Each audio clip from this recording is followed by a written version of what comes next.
Okay, good day everyone. Welcome back again to our another video. Today we will be discussing about properties of addition. So ito, properties of addition. So, alam naman natin kung ano yung addition. No? So, we have these 5 properties of addition. First is commutative property. Second is associative property. Third is distributive property. And fourth is additive identity property. And another one is, dalawa to sila, so special property. Bonus na yan. So what is commutative property? Sabi dito, commutative property,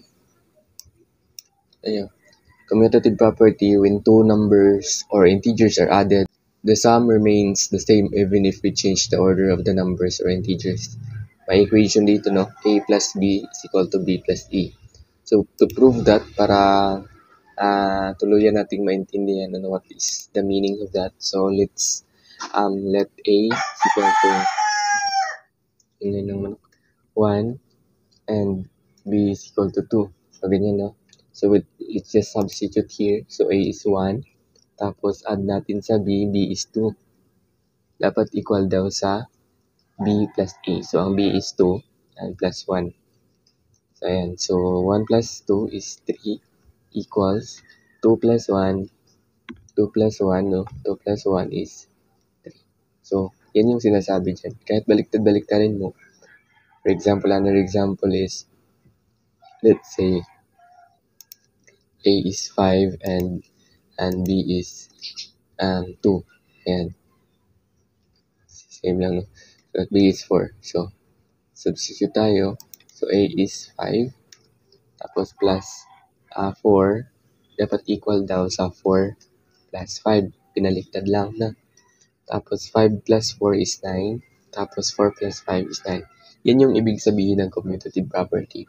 Kahit baliktad-baliktarin mo yung order of that integer or number, pag pinag-add mo, equal pa rin. So that is commutative, no? Sana maintindihan.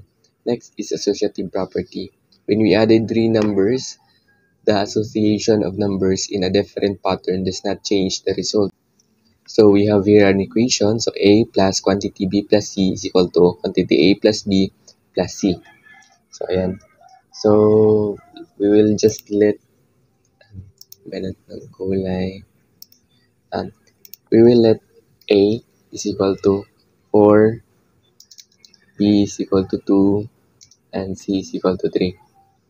So we will substitute to this equation. So A is 4, no? 4 quantity B, which is 2, plus 3 is equal to quantity A is 4 plus 2 and plus 3. Ayan. So, the quantity here was yung quantity na dapat dito, nilagay dito. So, ganyan. So, dapat equal daw sila. So, di ba may tinatawag tayong PEMDAS, no? PEMDAS rule. That is parenthesis, exponent, multiplication, division, addition, subtraction. So, ang unahin daw natin is parenthesis, tapos exponent, tapos multiplication, division, addition, and subtraction. Yan is kung simplify or mag-operate, mag-add or mag-simplify tayo ng isang equation, number equation. No? So, since we have parenthesis here, we will just bring down the 4. Tapos, yung parenthesis, ipag-add natin. So, 2 plus 3 is 5 equals, parenthesis yung nauna, so 6. 5.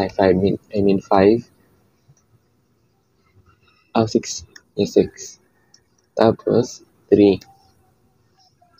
Ito, 4 plus 5 is 9 is equal to 6 plus 3 is also 9. So, ayan. Same pa rin yung sagot. Kahit pinag-iba mo. This parenthesis doesn't matter if addition lang lahat. Ayan. Pero may rule tayong tinatawag na PEMDAS. Ito, tandaan nyo to. Maraming nagkakamali dito.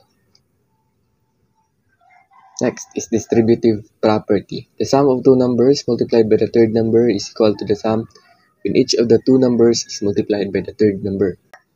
medyo komplikado, no, if you will just basahin lang natin tong ganito. So we have this equation, A times quantity B plus C is equal to A times B plus A times C. So ang basically ang ginagawa dyan is pinag-distribute lang. Kaya nga distributive property, no? Distribute lang niya dyan. A times B plus A times C. So to prove that, so we have just let A is equal to 4, B is equal to 2, and C is equal to, ayan. So A is 4 na, 4. Tapos, kaya natin itong times dito. Times quantity 2 plus 5.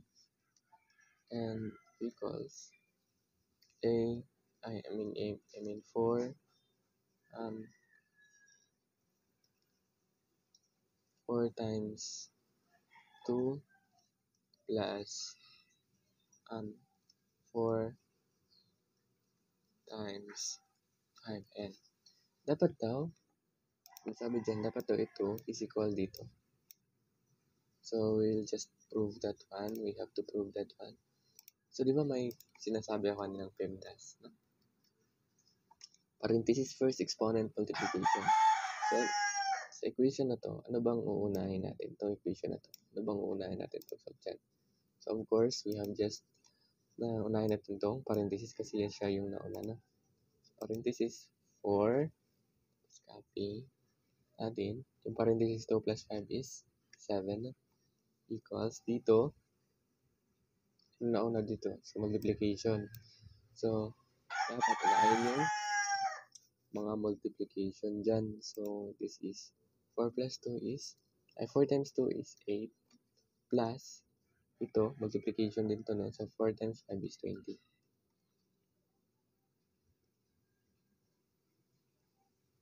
That's medium. Ayan. Tapos, 4 times 7 is 28, no? Ayan, 28. 28 equals 20 plus 8 is 28. So, pasensyahan nyo na, may ngayong manok. Ayan, 28. So, di ba? Tama. Tama yung na-prove natin na tama, equal sila. So, A times quantity B plus C is equal to A times B plus A times C. And yun. So, dito tayo sa additive property. This property states that for every number, there is a unique real number, which we added to the number gives the number itself. 0 is the unique real number, which is added to the number to generate the number itself. Ito ay tinatawag ding zero property. Ito, otherwise known as zero property. Diba? It states that for every number, there is a unique real number. Diba?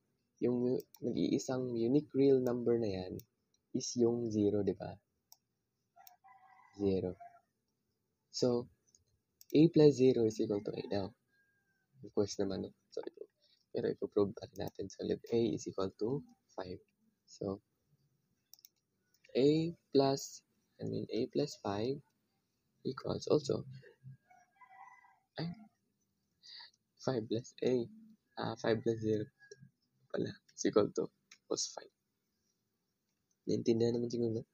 Lahat ng number na pinag-adan mo ng 0, ang sum niyan is also the number, no? Yan lang yung tatandaan. Ito ay tinatawag din zero property. Zero property. That's additive property. Next, ito tayo sa additional special properties of addition. First is property of the opposite. In this case, if A is a real number, then there exists a unique number negative A such that. So A plus negative is equal to 0 or A negative A plus A is equal to 0. Ano? So if you have 4, let's say let A is equal to 4. So of course, may negative counterpart din yan. So negative A is equal to negative 4. No? So it is 4 plus negative 4 equals 0 daw. Bakit? May rule tayo sa adding and sa adding of integers with different signs, no?